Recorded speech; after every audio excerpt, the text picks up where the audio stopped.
pagwasak ng Jerusalem. Kapag nakita ninyong napapaligiran na ng mga sundalo ang Jerusalem, malalaman ninyong malapit na itong mawasak. Kaya ang mga nasa Judea ay dapat nang tumakas papunta sa kabundukan, at ang mga nasa Jerusalem ay kailangang umalis agad, at ang mga nasa bukid naman ay huwag nang bumalik pa sa Jerusalem. Sapagkat panahon na iyon ng pagpaparusa, upang matupad ang nakasaad sa kasulatan. Kawawa ang mga buntis at ang mga nagpapasuso sa mga araw na iyon, dahil mahihirapan silang tumakas.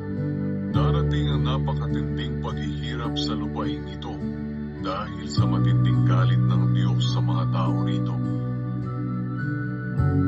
Ang iba sa kanila ay papatayin sa espada, at ang iba na may dadalhing bihag sa ibang mga bansa. At ang Jerusalem ay sasakupin ng mga hindi Hudyo, hanggang sa matapos ang panahong itinakda ng Diyos sa kanila.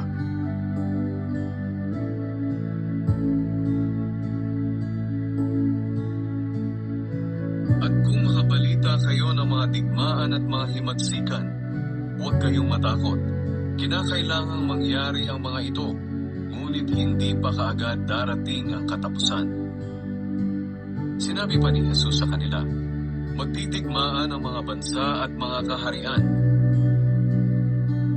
Magkakaroon ng malalakas na lindol, taggutom, at mga salot sa iba't ibang lugar, at makakakita kayo ng mga nakakatakot at nakakamanghang palatandaan mula sa langit.